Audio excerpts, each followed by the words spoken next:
di zaman Rasulullah.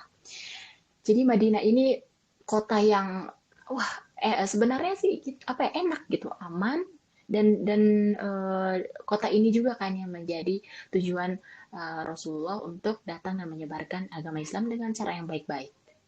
Jadi damai gitu. Nah, Baqarah juga termasuk surah-surah yang awal diturunkan dan ini surah terbesar, terpanjang gitu. Surah paling panjang. Nah, kenapa surah ini diturunkan di Madinah? Kenapa nggak Makkah? Atau kenapa surah itu harus diturunkan per kejadian gitu kan? Ada beberapa kalau di surah-surah Al-Quran ini. Karena Allah ingin kita itu em, kalaupun kita melakukan sesuatu atau dakwah atau ngomong itu harus disesuaikan dengan audiensnya, harus disesuaikan dengan level atau latar belakang orang yang kita ajak ngomong. Kita kan nggak mungkin ngomong, maaf ya, kalau ada suara ini lewat. Jadi kalau misalnya background orangnya atau kita ngomong sama anak kecil, pasti kita ngikutin cara ngomongnya mereka. Kalau kita ngomong sama dosen kita, pasti kita juga ngomongnya formal gitu. Nah, jadi ini maaf. Jadi ini kita menyesuaikan diri dan apa yang disampaikan pasti kita menyesuaikan dengan audiens atau orang yang ada di situ. Nah, sekarang bayangin orang-orang Madinah yang berpendidikan gitu, yang hebat-hebat dan ada para pemuka Yahudi, pemuka Kristen, Rasulullah datang ke Madinah. Oke. Okay? Nah, audiensnya nih kita lihat loh. Audiensnya adalah dalam bahasa Arab itu ada namanya al-ahbar. Disebut al-ahbar. Para pemuka Yahudi, pemuka Kristen yang ada di sana disebut al-ahbar. Al-ahbar itu apa? Berasal dari kata hibr atau tinta. Maksudnya tuh mereka adalah penuntut ilmu yang bahkan tangannya itu selalu terluputi apa terselimuti dengan tinta saking mereka belajar nulis mengajarkan lagi, jadi mereka berpendidikan ya gitu, mereka ini banget gitu, formal educationsnya benar-benar mereka juga tahu mengenai kan kalau misalnya ini umat Kristen gitu kan ngikutin Injilnya mereka, jadi udah tahu tentang wahyu gitu, mereka aware banget gitu dengan wahyu Nabi Isa gitu kan, mereka ini kan Injil terus Taurat itu mereka udah familiar dengan itu, apalagi Rasulullah atau maksudnya Quran dibawakan dengan bahasa Arab, itu kan bahasa mereka.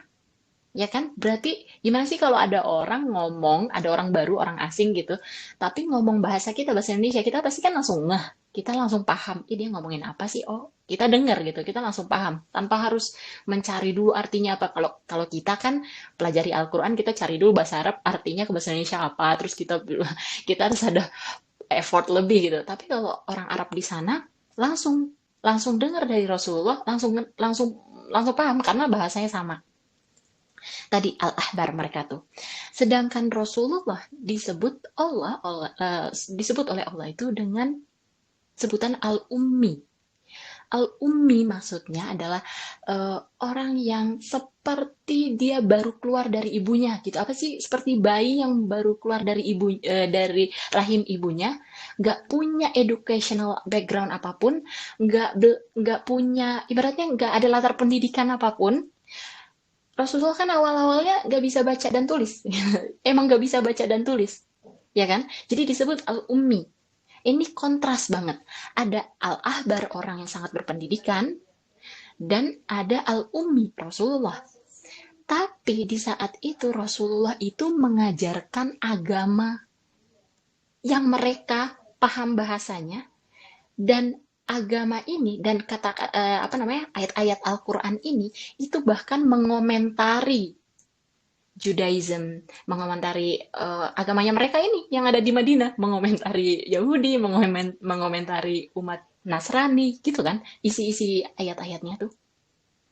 Jadi bayangin ada orang tiba-tiba orang asing gitu ya, kelihatannya kayak nggak punya latar pendidikan apapun, kelihatannya kayak bodoh, kelihatannya apa, tiba-tiba ngomong ngomong kata-kata yang kita paham, kita tahu, tapi tuh levelnya tinggi, seperti orang yang berpendidikan. gitu. Jadi itu kondisinya, sikonnya pada saat itu, pada saat Rasulullah datang dan menyebarkan agama Islam. Dan apa kata-kata pertama ibaratnya ya yang dituturkan oleh Rasulullah? Alif, lam, mim. Ibaratnya kalau maaf, kalau kita nih di sini dengar orang ada bilang A B C, hah? Atau F G H gitu, ada orang ngomong, hah? Kita kan kayak maksudnya gitu. Jadi kita kepo. Maksudnya kenapa kenapa ngomong cuma huruf doang? Ngomong yang full dong gitu, satu kalimat gitu atau apa. Kok ini cuma huruf doang? Tapi dia kan nggak ngerti, dia kan buta buta aksara, misalnya dia kan nggak bisa baca dan tulis, kok dia ngerti sama huruf. Harusnya orang yang ngerti ngerti huruf-huruf berarti dia bisa baca atau nggak dia bisa tulis lah. Siapa yang ngajarin? Siapa gurunya nih? Kok ngomongnya kayak gitu, ngomongnya alif lam mim itu doang nih. Kenapa kenapa kata-katanya kayak gitu? Jadi tuh orang-orang Madinah itu bingung.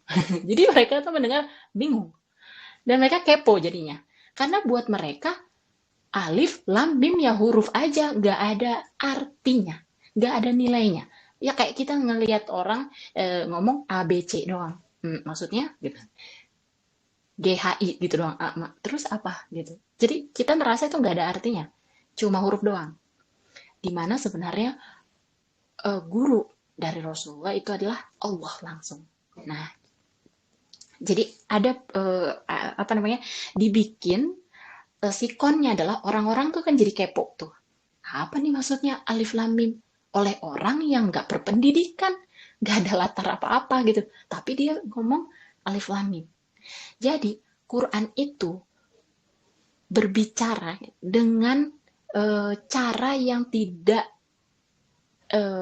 sama atau tidak pernah ada sebelumnya. Gini, di sana kan orang-orang berpendidikan, banyak juga penyajak, penyair hebat-hebat, bagus-bagus. Ibaratnya kalau kita di sini tuh yang puitis-puitis gitu loh, kata-katanya puitis, bikin puisi, terus, pokoknya tuh menenangkan hati gitu, penyajak gitu ya. Tiba-tiba ada penyair lain, misalnya ibaratnya penyair lain, terus dia pakai diksi bahasa tuh yang berbeda banget, tapi indah, tapi aneh, tapi juga nggak pernah ada yang kayak gitu. Grammarnya kayaknya beda, kata-katanya beda, kata kerjanya tuh dibikin berbeda, hurufnya pokoknya tuh kayak nggak pernah ada orang yang mendengar seperti ini. Kalau kayak gini nih misalnya, teman-teman dengar lagu gitu kan, ada lagu pop, rock, indie atau apa.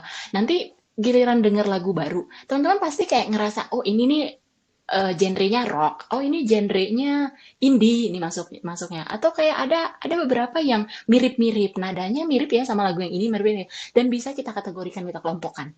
Tapi kalau Quran nggak ada genrenya, ibaratnya ini lagu jenis apa gitu, ini kok kayak nggak ada kayak mana-mana gitu. Gitu. Jadi dulu orang-orang Arab itu mereka ini banget kayak bangga banget sama sama tingkat literasi mereka. Kan para pemuka pendidikan gitu kan. Dan mereka merasa tuh kayak orang lain bodoh. Orang lain tuh nggak berliterasi karena mereka merasa bahwa bahasa Arab mereka tuh udah tingkat tinggi. Emang sih ya, bahasa Arab juga emang yang paling tinggi ini ya di dunia gitu ya ininya tingkat literasinya. Terus tapi mereka tuh merasa kayak, masternya bahasa nih. Tiba-tiba ada orang yang tidak berpendidikan sama sekali, tiba-tiba mengatakan sesuatu yang mereka nggak pernah dengar sebelumnya, tapi kayak hebat banget gitu, kayak bagus banget. Dan pertanyaan-pertanyaan tadi itu bikin mereka kepo, bikin mereka penasaran. Pas ibaratnya gini, dia belajar sama siapa sih? Pasti nggak ada orang di Madinah ini yang belajar sama guru itu juga karena nggak ada yang pernah ngomong seperti itu. Pasti ini gurunya cuma cuma ngajar Muhammad doang ibaratnya gitu. Mereka kepo sama gurunya siapa. Dan masya Allah insight-nya itu ya, Al-Quran itu memang diciptakan atau diturunkan untuk klop sama otak kita, sama our mind. Jadi ibaratnya kayak logika kita, otak kita itu seolah-olah sudah disiapkan untuk menerima wahyu, menerima ayat-ayat Al-Quran. Membuat kita tuh pengen tahu lebih, membuat kita tuh kepo, kalau kita pelajari tuh membuat kita penasaran. Seolah otak kita tuh kayak udah didesain seperti itu. Nah, tadi kan mereka kayak berasa ini huruf-huruf doang nggak ada artinya. Tapi kenapa dia ngomong cuma huruf doang? Sekarang Al-Quran itu pedoman hidupnya umat Islam. Gak ada satupun huruf ataupun kata atau apapun yang gak ada artinya. Setiap wahyu Allah itu pasti ada artinya, pasti ada tujuannya. Apapun yang Allah katakan ada makna, ada arti dan ada tujuannya. Sekecil apapun, otak kita aja yang nggak nyampe gitu, logika kita aja yang nggak nyampe. Jadi dan tujuan dan makna itu mengajarkan kita akan sesuatu. Nah, sekarang ada bedanya dakwah atau mengajar dengan ngomong. Kalau ngomong ya cuma keluarin suara aja, selesai. Tapi kalau mengajar atau berdakwah, itu artinya kita fokusnya ke yang didakwahi atau ke muridnya. Kita harus make sure bahwa apa yang kuajarkan, apa yang kudakwahkan itu berguna, bermanfaat untuk orang itu. Kalau kita sekedar ngomong kan ya mau manfaat nggak manfaat ya cuma ngasih tahu doang gitu. Tapi kalau mengajarkan, wahyu Allah itu kan mengajarkan kita gitu. Berarti harus bermanfaat buat kita. Dan gimana caranya kita ngambil manfaat kalau kitanya nggak paham? Ya kan? Kayak ada guru ngejelasin sesuatu gitu kan, ini supaya kamu bisa ngerjain soal di apa nanti ujian. Tapi kita nggak paham apa yang diajarin, yang dijelasin sama gurunya. Ya gimana mau bermanfaat buat kita gitu kan? Dan orang-orang di situ nggak ada yang paham, nggak ada yang ngerti alif lam mim ini artinya apa. Kecuali ya mereka harus tanya ke Rasulullah, harus tanya ke mereka. Ini kan jadi apa yang metode pengajaran dari Al-Quran itu adalah student orientation. Maksudnya apa? Diorientasi studentnya, apa namanya? Tujuannya adalah untuk memberikan manfaat kepada muridnya, kepada kita, mempersiapkan mental kita. Atau dengan kata lain, gini maksudnya Allah mau bilang, kamu nggak tahu apa-apa, dan kamu harus terbiasa dengan ketidaktahuanmu itu. Hanya Allah satu-satunya yang tahu, sedangkan kamu tuh nggak tahu. Karena alif lam mim aja kamu nggak tahu artinya. Yang tahu cuma yang bikin, ya Allah. Jadi itu secara tidak langsung itu menekan arogansi kita yang sok tahu, aku bisa begini, itu mah gampang gitu, usaha tidak akan mengkhianati hasil, kalau aku belajar aku pasti bisa begini, aku gini. Merasa kita semua yang tahu, kita tahu, padahal Allah mau bilang enggak, kamu tuh nggak tahu apa-apa gitu. Jadi, bukan hanya dengan kepo atau penasaran doang, mau tahu doang, tapi yang lebih difokuskan adalah sebenarnya humility. Bagaimana kita tuh rendah hati. Oh iya ya, aku tuh nggak tahu apa-apa sebenarnya. Bahkan alif lam mim aja aku nggak tahu artinya apa, maksudnya apa. Jadi kita yang nggak tahu apa-apa ini, kita desperate untuk bisa dibimbing. Ya Allah, beritahu aku.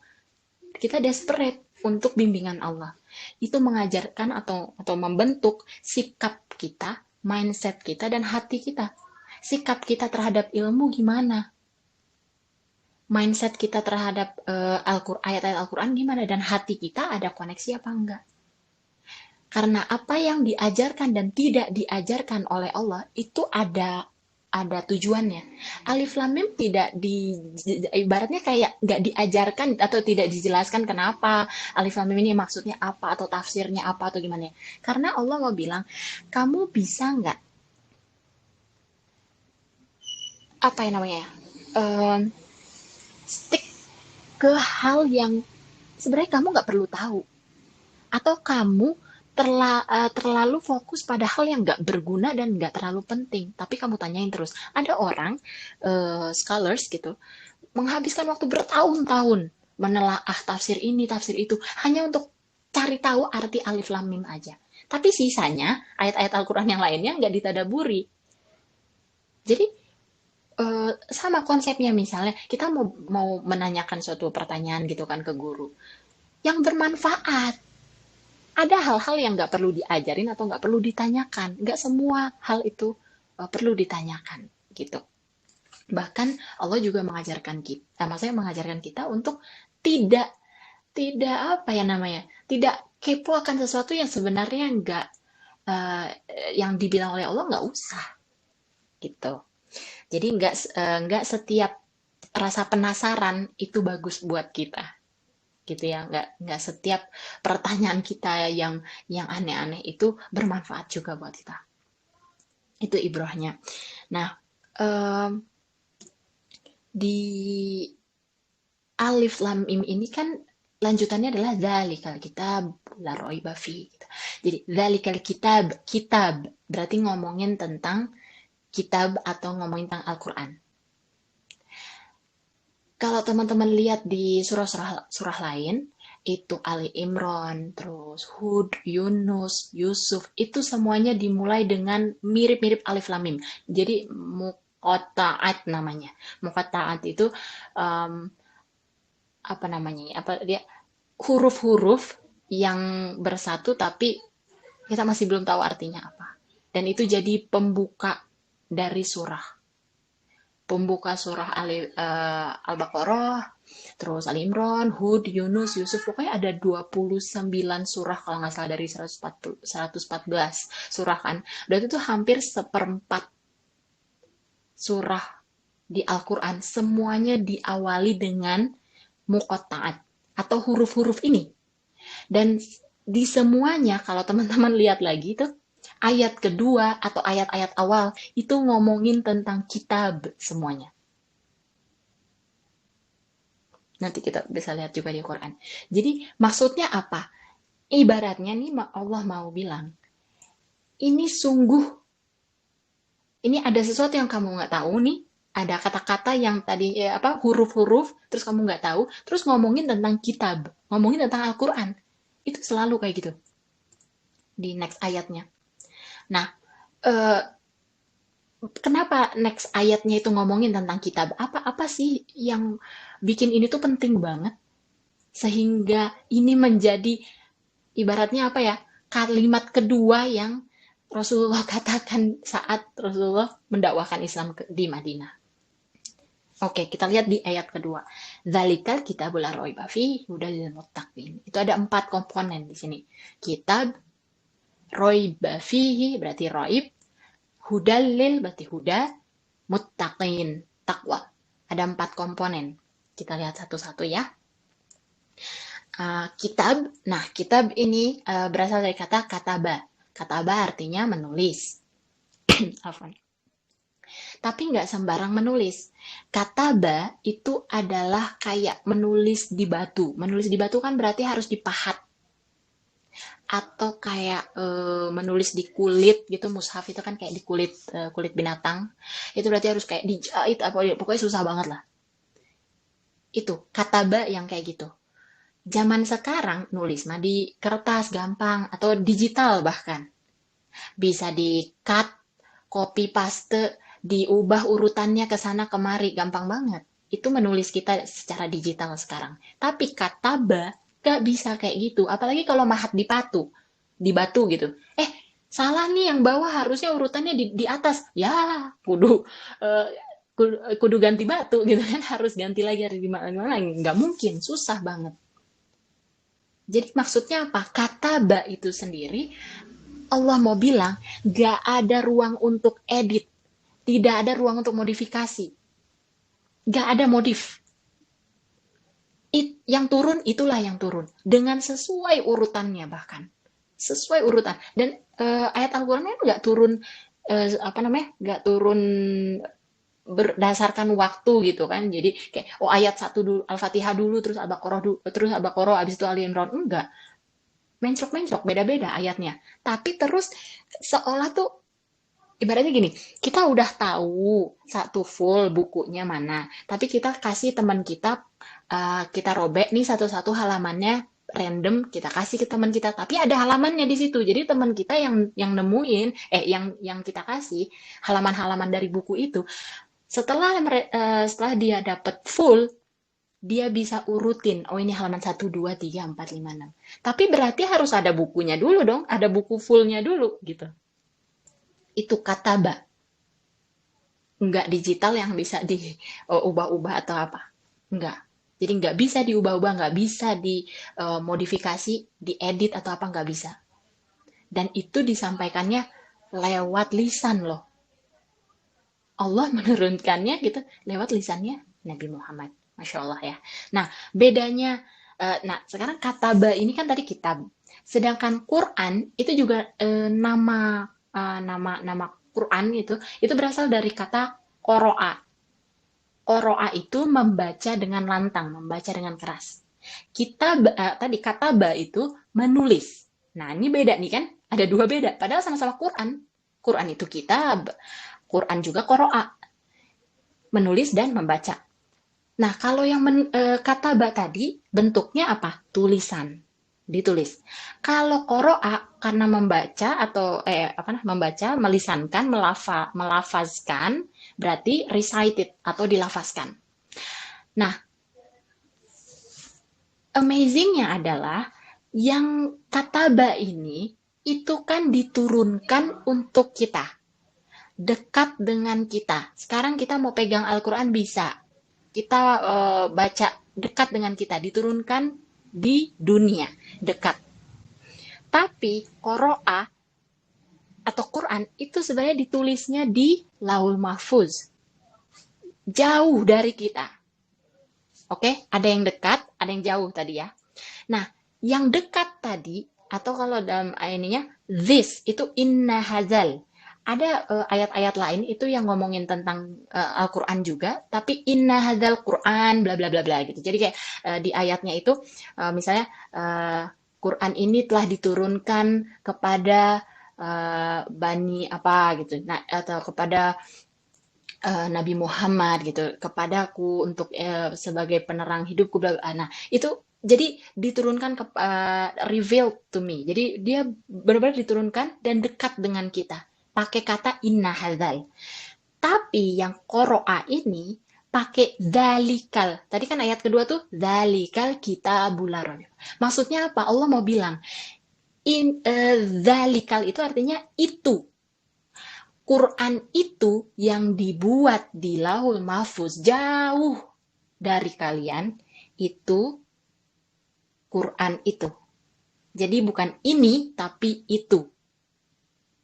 Jadi bagaimana pemilihan kata qoro'a dengan kitabah ini aja, itu sudah punya makna yang besar banget. Jadi gitu ya. Berarti orang-orang juga kayak mikir kayak tadi kan. Berarti kan harusnya udah ada buku fullnya gitu. Lah, buku ini ada di mana? Itu udah dijawab sama Allah. Buku itu dituliskan di Lauhul Mahfuz dan diturunkan kepada kalian.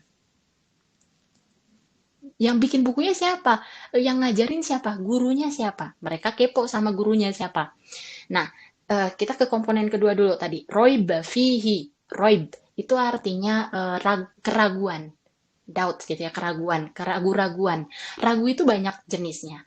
Tapi roib ini adalah keraguan yang ada di dalam hati kita yang membuat kita itu merasa gelisah gitu. Kalau gimana ya, kayak ibaratnya, aduh aku takut nggak lulus nih gitu, atau jadi dia sebenarnya bukan eksternal faktor apa ya, sesuatu yang membuat kita nggak tenang di dalam hati kita meragukan sesuatu lah gitu. Misalnya teman kita janji sesuatu tapi kok kayaknya aku ragu ya gitu. Misalnya ada orang bilang ini buku Tuhan gitu.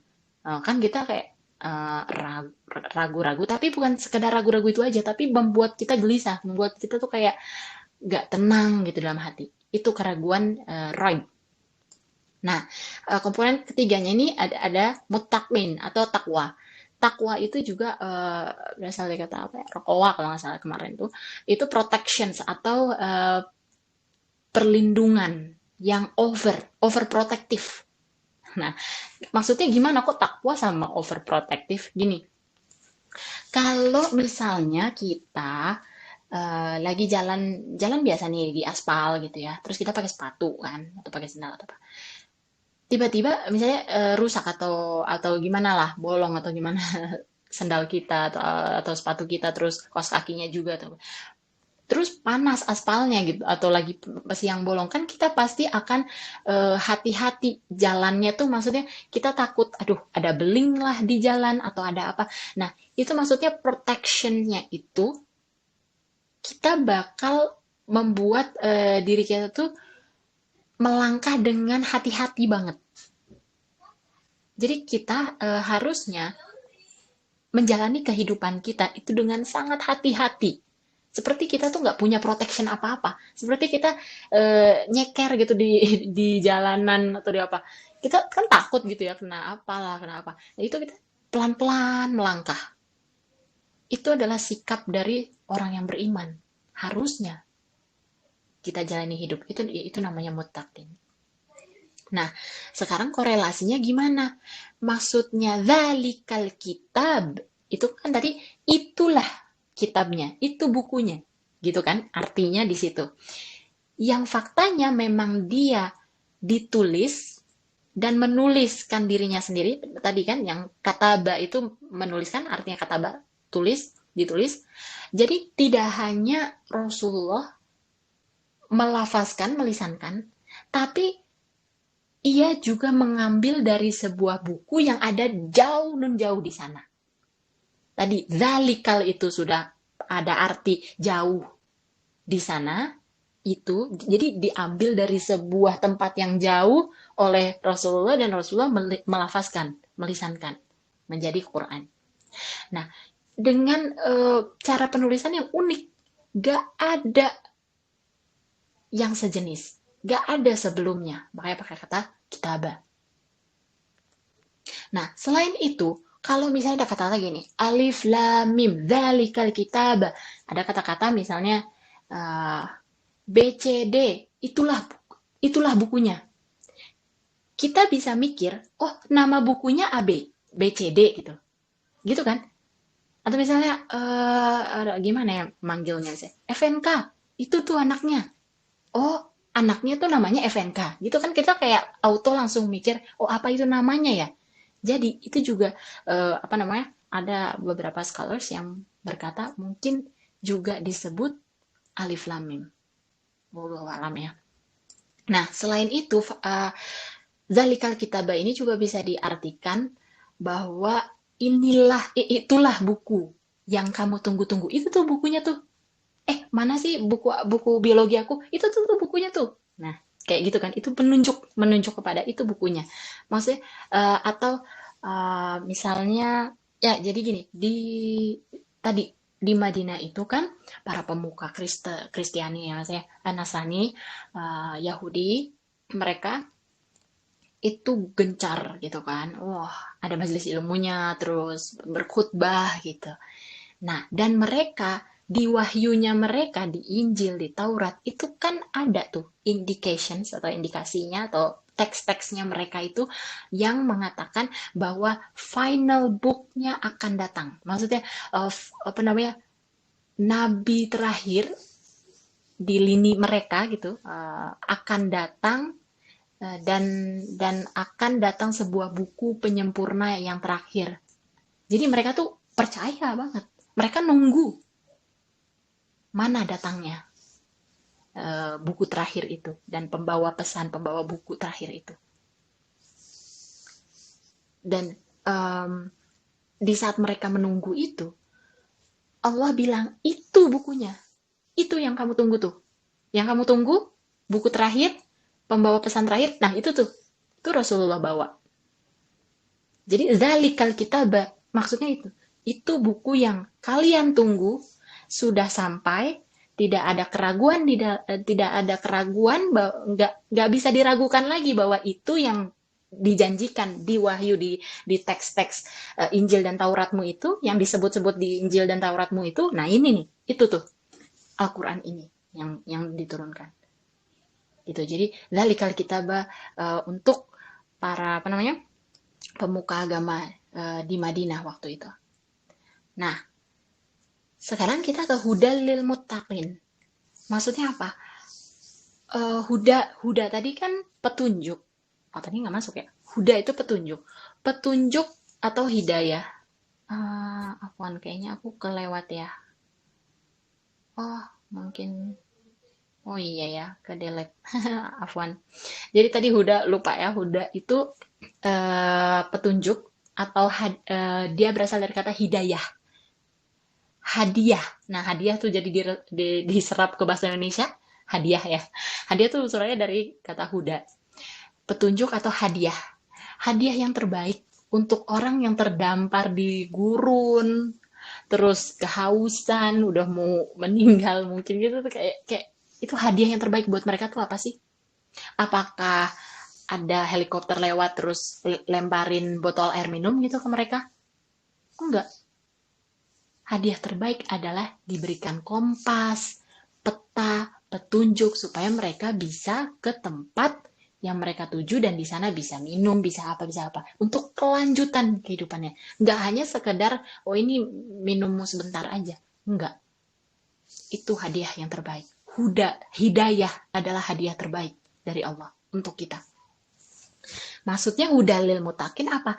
Hadiah untuk orang bertakwa, hadiah terbaik untuk orang bertakwa adalah Quran ini. Ini nih, Quran ini. Quran ini adalah petunjuk terbaik yang paling incredible banget untuk orang-orang yang, nah balik lagi ke tadi Roy, apa namanya, uh, yang apa, mutakin tadi, mutakin ya, mutakin itu orang-orang yang tadi hati-hati, untuk orang-orang yang hati-hati, yang melangkah dengan sangat protektif, yang menjauhkan apa namanya, harm itu apa ya, gangguan atau petaka dari diri mereka, dan mereka tuh menjalani hidup dengan sangat hati-hati, ngejauhin haram, ngejauhin haram maksudnya, ngejauhin maksiat, hati-hati banget. Aduh, kalau aku kayak gini nanti ikhtilat. Aduh, kalau kayak gini nanti, itu kan hati-hati banget ya. Kita apalagi di zaman yang penuh fitnah begini, itu kayak harus ekstra. Aduh, ini nggak ada tulisan halalnya ya gitu ya dibungkusnya atau apa. Itu kan kalau kita nggak hati-hati, nggak aware banget, wah kecil lah gitu. Jadi untuk orang-orang yang hati-hati, mutakin, hudalil mutakin, hadiah terbaik untuk orang-orang yang hati-hati, petunjuk terbaik untuk orang-orang yang bertakwa, dan petunjuk itu ada di buku ini. Nah, tadi dari arti keempat komponen itu, refleksinya ke hidup kita itu gimana. Nah, sekarang kita lihat la roy bafi itu adalah jadi ada dua jenis hubungan kita dengan Quran. Ada hubungan yang intelektual, ada yang emosional. Kalau hubungan yang intelektual artinya tuh dari segi apa ya? Intelektual, logika kita lah. Maksudnya gimana? Tidak ada ruang untuk keraguan-raguan yang mengganggumu di dalam hatimu. Jadi nggak ada lagi skeptis, nggak ada lagi ketidakpastian. Benar nggak sih surga neraka yang kayak dibilang di Quran itu? Masa sih segitunya banget kalau riba tuh kayak makan daging sini? Masa sih kayak gitu? Nah itu kan masih ragu, berarti masih belum yakin. Ada skeptis, ada ketidakyakinan. Nah, ini ketidakyakinan itu, keraguan itu bahkan tuh kayak di dalam di dalam hati kita tuh yang kayak bikin nggak tenang, bikin gelisah juga. Bener nggak sih ini dari Allah? Bener nggak sih Quran ini? Bener nggak sih neraka itu segitunya banget gitu menyeramkannya? Takut sih, tapi kayaknya enggak. Tapi gimana ya? Nah, gelisah. Bener nggak sih buku dari Tuhan? Kan gini, para pemuka Nasrani dan Yahudi di sana juga punya buku-buku, punya kitab-kitab. Jadi saat dibilang itu kitab Tuhan, ya iya kita juga punya kitab Tuhan, kita juga punya nih Injil, Taurat. Enggak, yang ini beneran dari Tuhan yang benar gitu. Ya apa, terus orang-orang sana langsung langsung nanya, apa bedanya? Kitab-kitab juga nih kita juga punya kok. Mereka kan jadi meragukan, kenapa kita harus ngikutin kitabmu gitu. Nah, sekarang untuk menghilangkan keraguan atau ketidakyakinan. Misalnya ada berita kita dengar, itu gunung gunung sana pindah loh ke apa gunung di Jawa tiba-tiba pindah loh ke Kalimantan. Ah, orang Anda sehat. Kita nggak percaya lah gitu kan. Nggak mungkin itu. Ragu lah kita meragukan atau ada berita-berita hoax gitu kan. Ragu kita. Tapi apa yang bisa mematahkan keraguan? Miracle atau mukjizat. Kalau kita lihat sendiri itu gunung pindah terbang gitu ya. Kita lihat sendiri. Nah, apa? Apa yang terjadi? Ya bener-bener. Pasti udah nggak ada keraguan lagi. Wih, gue percaya. Orang lihat sendiri. Percaya. Sekarang kita bandingin nih. Kan Al-Quran dibilang juga dalam mukjizat kan. Mukjizatnya Rasulullah. Apakah Quran itu memindahkan gunung? Atau seperti Nabi Musa yang mukjizat Nabi Musa itu membelah lautan? Gini, logikanya nih. Pengikut Musa lari dari kejarannya Firaun ya kan pas mereka dikejar-kejar mau dibunuh itu kan Nabi Musa dengan pengikutnya terus mereka nemu lautan. Waduh, matilah kita nih kata pengikut-pengikutnya Nabi Musa. Gimana kita kita udah dikepung gitu kan, bentar lagi Firaun dan kawan-kawannya itu udah mau apa nyampe ke kita terus kita ini depan kita lautan, udahlah mati kita udah nggak. Terus Nabi Musa bilang apa? Percayalah padaku. Apa mereka percaya gitu? Oh kita kita berenang gitu. Maksudnya gimana? Gimana? Nabi Musa gimana? Bagaimana gitu? Nah maka di saat itu waktu Nabi Musa menghentakkan tongkatnya terus terbelah lautnya itu orang-orang pengikut Nabi Musa itu melihat sendiri mujizatnya kebelah beneran ada jalan di tengah. Apakah terus orang-orang itu kayak, oh ya, ih, ini mah bohong-bohongan, kayak ini special effect gitu, 3D ini mah kayaknya. Ya enggak gitu. Mereka langsung percaya orang lihat langsung. Langsung jalan mereka di tengah itu. Udah, aku percaya Musa, engkau adalah Nabi ya Allah. Aku percaya semuanya. Udah langsung berbondong-bondong tuh jalan lewat situ. Langsung orang tuh percaya kalau lihat mukjizat. Tapi Al-Quran apa? Apa Al-Quran membelah lautan? Al-Quran mengubah tongkat menjadi ular seperti Nabi Isa? Enggak. Terus kenapa dibilang mukjizat? Ternyata perbedaannya mukjizat antara Nabi Musa, Nabi Isa dengan Al-Quran itu ada di panca inderanya atau penangkapannya. Kalau mukjizatnya Nabi Musa membelah lautan bisa dilihat pakai mata, berarti mukjizat itu untuk mata, dipakai mata, dilihat. Tapi kalau Al-Quran, mukjizat untuk telinga kita, didengar. Dari situ kita baru dapat mukjizatnya. Dari kita dengerin untuk telinga. Dan mukjizatnya Nabi Musa, semua orang bisa lihat. Kalau ada nelayan tuh deket di laut situ tuh, di pantai gitu kan. Terus dia ngelihat, ada apa nih orang banyak rame-rame gitu. Tiba-tiba dia lihat ada lautnya kebelah gitu. Kan dia pasti kaget banget. Ini bukan pengikut Musa, maksudnya bukan pengikut Nabi Musa, cuma nelayannya di pinggir pantai gitu, tapi ngelihat sendiri. Apa dia percaya? Percaya. Dia bisa lihat, dia lihat sendiri. Wah, kebelah lautannya. Waduh, gitu. Semuanya bisa lihat. Free artinya. Free buat semua orang. Bisa lihat. Tapi Al-Quran, apakah Al-Quran untuk semua orang? Apakah Al-Quran bisa memberikan hidayah buat semua orang? Enggak. Enggak untuk semua telinga.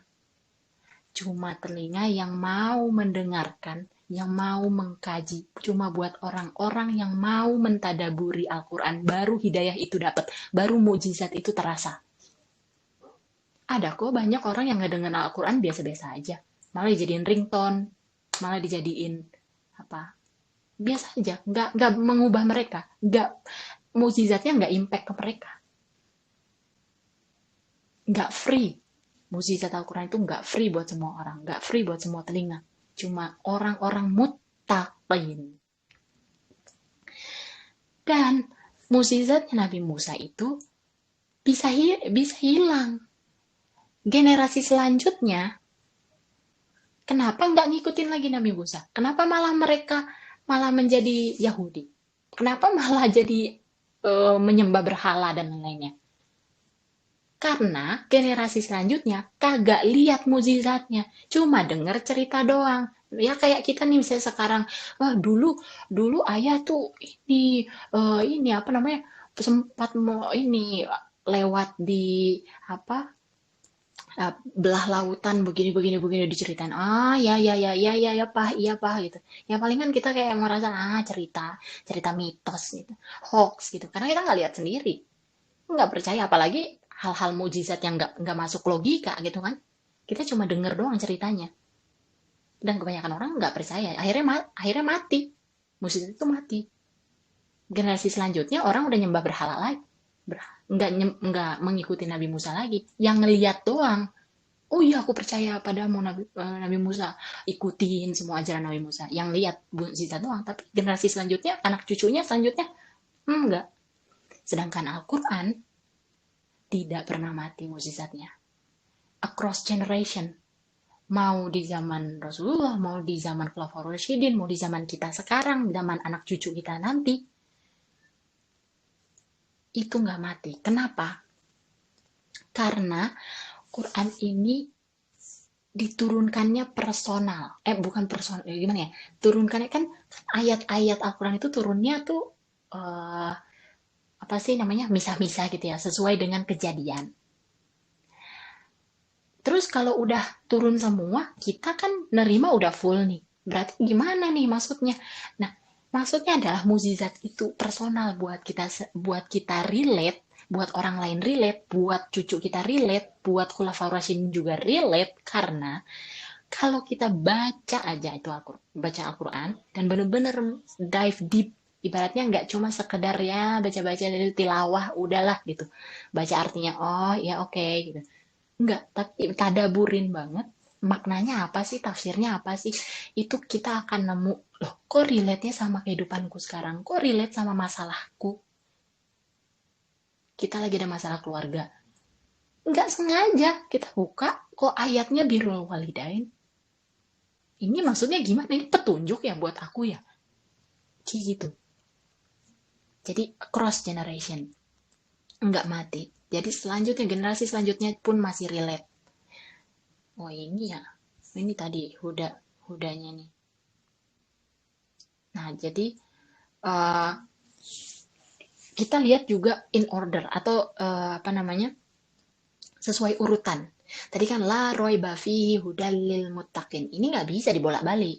Nggak bisa hudalil mutakin dulu terus roy bafi. Kenapa ayat Al-Quran itu nggak bisa dibolak-balik? Karena udah urutannya seperti itu dan akan mengubah makna nggak boleh. Dan urutannya begitu itu pun ada maksudnya. Maksudnya apa? Harus kita itu yakin dulu, baru kita bisa ngikutin. Kenapa orang banyak susah? Kok aku susah banget ya, males banget mau sholat, aku mager banget ya baca Quran, ya aku mau sih pakai hijab, tapi gimana ya? Kayaknya ntar kan apek gitu ya, gitu. Susah banget berasanya untuk ngikutin syariat Islam tuh susah banget. Kenapa? Karena doubt-nya itu masih ada, roibnya itu ada di hati. Nggak yakin, nggak yakin kalau aurat nggak ditutup dia bakal dicambuk lah itu di neraka. Nggak yakin, nggak terlalu percaya dia. Masih ada keraguan terhadap masa sih yang bener aja. Kan semua muslim masuk masuk surga ujung-ujungnya. Lah iya, tapi belum masuk neraka aja, cuma dapat asapnya hawanya aja, otak kita udah mendidih. Coba pikirkan. Apalagi kalau kalau kita masuk dulu karena kita nggak menutup aurat. Berarti orang itu kenapa susah untuk ngikutin syariat, nggak termotivasi, susah berat banget ninggalin riba, karena mereka nggak terlalu yakin, mereka masih ragu, bener nggak sih riba itu nanti gini-gini ya, apa dosanya begini, dosanya bla bla, bener nggak sih? Itu doubtnya dulu, roy bafihinya dulu, baru hudal lil mutakin. Kalau maaf, Laroy Bafinya ini nggak bener, belum ada di hati kita, keyakinan yang hakiki itu belum ada di hati kita, susah ngikutinnya, susah ngikutin syariatnya. Kita nggak dapat hidayah dari Allah, kita nggak bisa disebut mutakin. Karena kalau kita udah yakin, kita apa-apa masalah atau apapun kita datang ke Quran. Karena kita yakin kan Quran ini mah petunjuk. Ya apapun berarti kita datangnya ke Quran, kita mintanya ke Allah. Setelah Allah kasih petunjuk, ya kita ikutin. Kenapa kita susah ngikutin nasihat orang tua? Karena males. Karena kita aja nggak yakin sama yang apa yang orang tua kita bilang. Nah, kamu jangan keluar malam-malam. Ih, semua orang juga keluar malam-malam.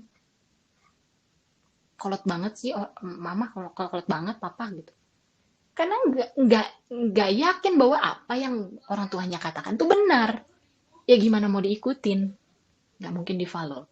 Makanya itu juga apa namanya? PR kita gitu ya untuk meyakinkan teman-teman dan generasi muda seperti tua saja untuk benar-benar yakin terhadap Al-Quran ini. Nah, kita sekarang kita lihat nih overview-nya, sudut pandangnya tuh full satu kalimat. Tadi kan kita potong gitu ya. Dzalikal kitabul la raiba fihi hudal lil muttaqin. Itu digabung jadi satu ayat. Kalau dipisah mah masih nyambung kayak tadi tuh kita kan zalikal kitab, la raiba fihi, itu udah arti masing-masing tuh tadi. Tapi kenapa digabungin? Kenapa dijadiin satu kalimat?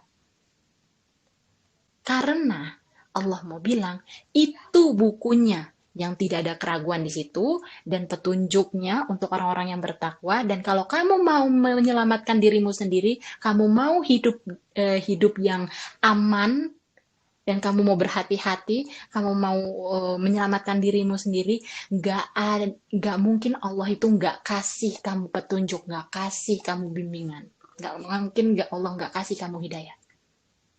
Jadi itu di satu konteks, nggak terpisah. Bahwa kita harus yakin, kita nggak ragu, dan kita apa namanya mau untuk berhati-hati di kehidupan kita, dan akhirnya Allah akan memberikan hidayah, bimbingan kepada kita, membimbing kita gitu, menjaga kita. Ini konteksnya itu relate sama over information yang sekarang lagi marak-marak nih. Informasi tren yang lagi trending, berita tentang apa tadi, apa tuh, spirit doll, apa ini itu, segala itu banyak banget di dunia ini sekarang ya, zaman sekarang. Over information, kita tuh kebanyakan menyerap informasi. Tadi balik ke tadi alif lam mim, Allah mau bilang apa, ada hal yang kamu tuh sebenarnya nggak perlu cari tahu. Ada hal banyak di dunia ini yang memang bikin kamu kepo, bikin kamu penasaran, karena semua orang ngomongin tentang itu. Tapi nggak perlu kamu cari tahu apaan sih itu, kepo sampai cari ini, sampai liatin komen-komennya. Oh ini artis yang ini, artis yang itu. Nggak perlu. Dan nggak usah justru. Karena over, informasi kamu tuh terlalu banyak. Sedangkan otak kita terbatas, logikanya terbatas. Kalau kita banyak masukin sampah ke otak kita, ya gimana mau masuk yang baik, hidayah ayat Al-Quran, ya gimana mau masuk, orang isinya semua tentang artis, tentang opat, tentang apa tentang apa. Jadi ibarat itu Allah mau bilang, ini tuh ini sudah bisa menyelesaikan apa ya, masalah kamu. Buku Al-Quran ini, kitab ini, kamu pegang, kamu aplikasikan ke dalam hidupmu, kamu pelajari, jadilah kamu orang yang bertakwa, supaya kamu itu sibuk dengan hal yang baik, mempelajari Al-Quran, dan kamu tinggalkan informasi-informasi lain yang gak penting, bahkan sesat.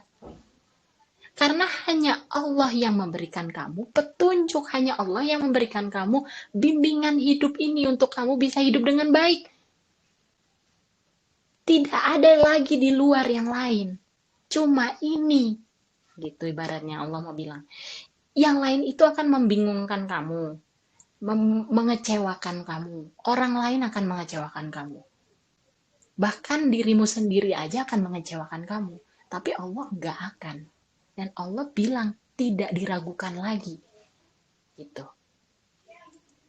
Itu ya. Jadi eh, tadi kalau kita mau jadi muttaqin tadi, kita akan selalu dibimbing, always guiding. Jadi sifatnya Al-Quran itu selalu membimbing. Gini, kalau di bahasa Arab ada hal dengan sifat.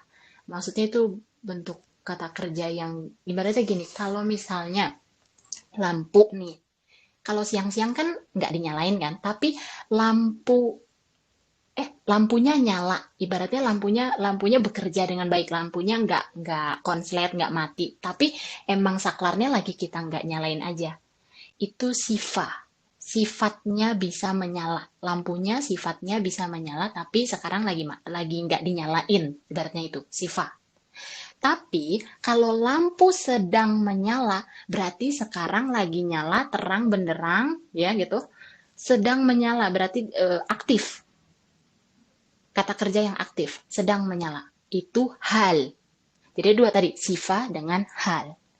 Nah, Quran di sini hudal lil muttaqin ini dia dia adalah bentuk hal.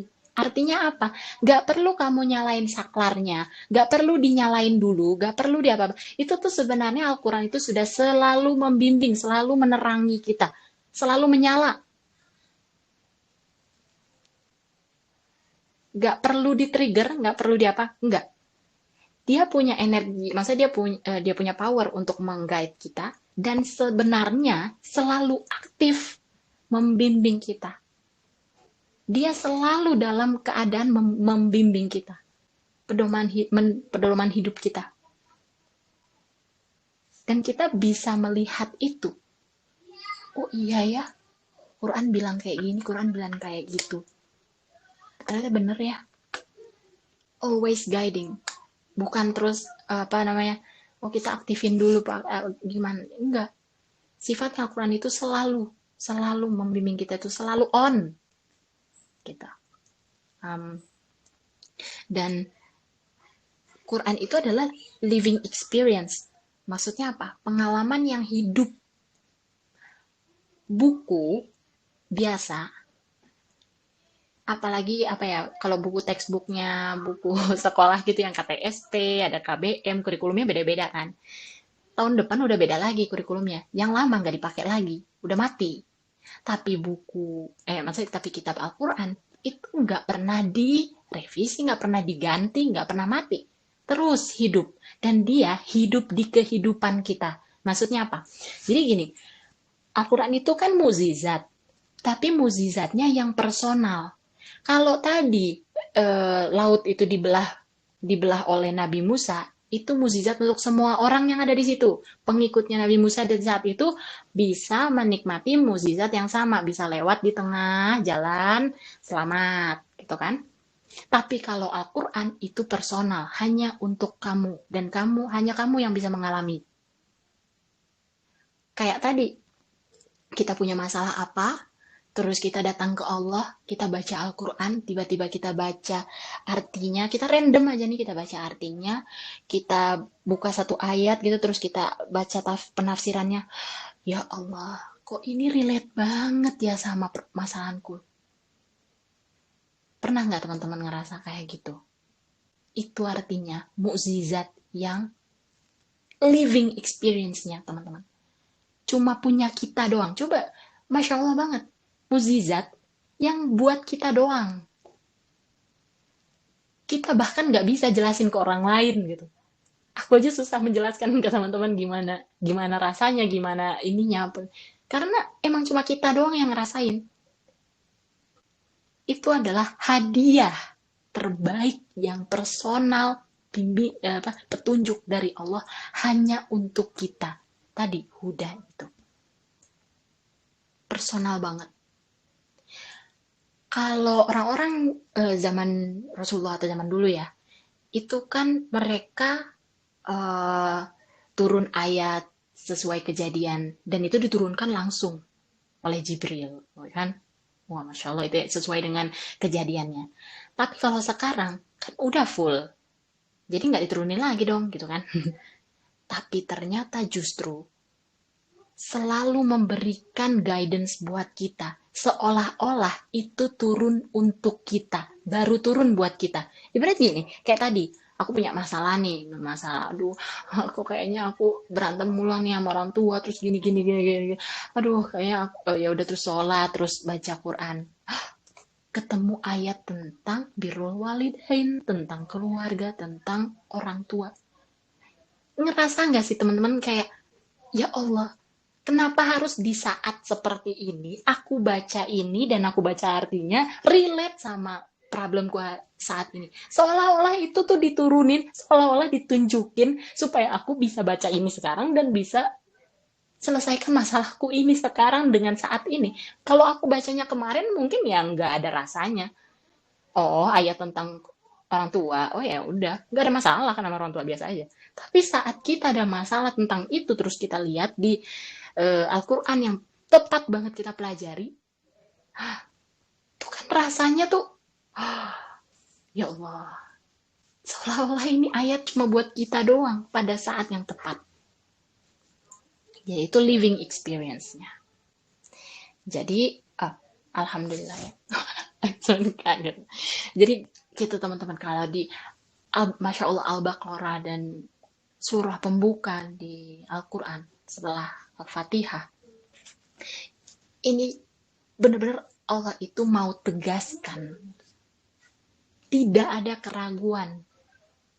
Orang banyak yang ah masa sih, dan justru sumber dari maksiat, sumber dari segala kebatilan itu adalah dari hal yang ragu-ragu. Ih, boleh nggak ya segini? Aku kan udah pakai kerudung, tapi ya emang agak naik dikit sih. Tapi ragu-ragu. Aku nggak tahu sih. Ini bener nggak ya? Ini. Nah itu sumber keraguan-raguan itu akan membuat kita tuh bingung, membuat kita tuh nggak jelas hidupnya. Jadinya careless, jadi sembrono hidup kita, nggak tahu, nggak jelas arahnya. Oh, orang-orang suruh nyari duit, kerja, kuliah, nikah, udah selesai.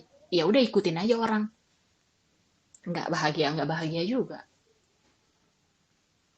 gitu. Jadi eh, Allah jelas tegaskan, kalian nggak usah ragu atau apa, karena ini buku ini bahkan untuk pemuka Nasrani dan Yahudi aja Allah bilang itu buku yang kamu tunggu, itu buku yang dijanjikan, apalagi kita umat muslim juga gitu.